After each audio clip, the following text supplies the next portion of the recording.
چوہان صاحب، سر آپ کل بھی بڑا سوشل میڈیا پہ فوکس کر رہے تھے، سوشل میڈیا کے حوالے سے فیک نیوز، فیک اکاؤنٹس کے حوالے سے آپ بات کر رہے تھے. آج بھی آپ نے بتایا کہ کس طرح سے، اور واقعی یہ جو آپ نے مینٹل سٹریس کی بات کی ہے، مینٹل ہیلتھ کی بات کی ہے، یہ نہ صرف کہ پی ٹی آئی کے ورکرز کی بلکہ یہ پورے پاکستان کی ہی جو زیادہ تر آبادی ہے اس کی کوئی مینٹل ہیلتھ گڈ نہیں ہے، بلکہ بڑی پور مینٹل ہیلتھ کے ساتھ ہم اس وقت یہاں پہ زندگی گزارے ہیں. مجھے سر یہ بتائیے کہ ابھی سارے معاملے کا جو بھی فیک نیوز آتی ہے یا جن تھمبنیلز کا آپ نے حوالہ دیا ہے، تو سر جیسے ہی وہ سامنے آتا ہے ہمارے اداروں کے پاس کیا اتنی کیپیسٹی نہیں ہے کہ فوری طور پہ ان چیزوں کو ڈیلیٹ کیا جا سکے، ان اکاؤنٹس کو اڑایا جا سکے اور فوری طور پہ ان کا سدباب کیا جا سکے؟ دیکھیں، اس پہ میں یہ سمجھتا ہوں کہ پاکستان کے اداروں کو، اب دیکھیں ایف آئی اے ہے، این سی سی آئی اے ہے، اس طرح باقی انٹیلیجنس بیورو ہے، خفیہ ایجنسیز ہیں، وہ اپنا رول پلے کرتی ہیں، لیکن بدقسمتی کے ساتھ پاکستان کے خلاف ایک بڑی ہی عظیم الشان جنگ عظیم سوم صرف اور صرف پاکستان کے خلاف شروع ہوئی ہے. اس میں آدھی دنیا اس میں شریک ہے. میں بھی یہ بھی بتا دوں، دنیا کی ساری سپر پاورز اس میں شریک ہیں سوائے چائنا کے.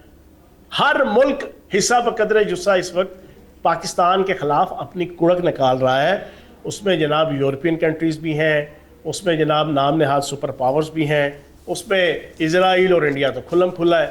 اب ان کے پاس ٹیکنالوجی ہے، ان کے پاس صہیونی طاقتوں کا کنٹرول ہے، ان کے پاس سوشل میڈیا، الیکٹرانک میڈیا کی ایپس ہیں، ان کا کنٹرول ہے، ان کی جناب انٹرپرینورشپ ہے، اس کے تحت وہ پھر اس کا فائدہ اٹھاتے ہیں.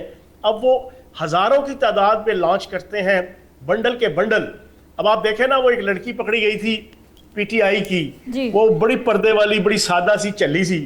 جب این سی سی آئی والوں نے پکڑا تو جناب ادھر سے ہی پھر پتا چلا کہ فیس بک کے اوپر 28 لاکھ فیک اکاؤنٹس جناب وہ چلا رہی تھی.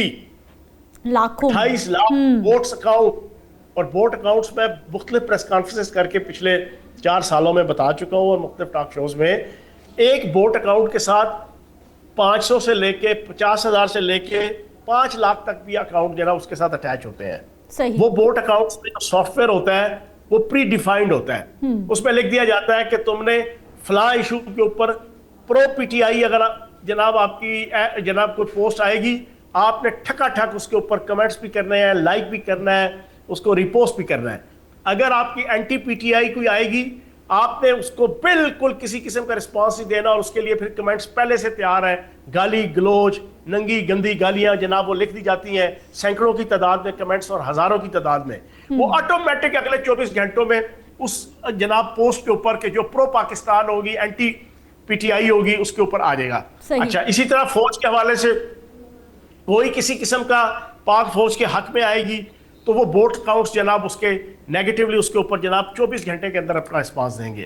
انڈین را اور موساد اس وقت اسی ٹیکنالوجی، الگوریدمز ہیں، اے آئی ہے اور جناب آپ کے لیے بوٹس اکاؤنٹ ہے، ان کے ذریعے سے پوری پاکستانی قوم کے ذہنوں کو مفلوج کیے ہوئے ہیں. 9 مئی اسی کے سلسلے میں جناب آپ کا جناب نمو پذیر ہوا، اس کے بعد مختلف وقوعات دیکھ لیں. اسی طرح یہ سارا کچھ ہو رہا ہے، لیکن اب آہستہ آہستہ ریاست ان کو کنٹرول کر رہی ہے، آہستہ آہستہ ان کو کرٹیل کر رہی ہے، لیکن مقابلہ سخت ہے.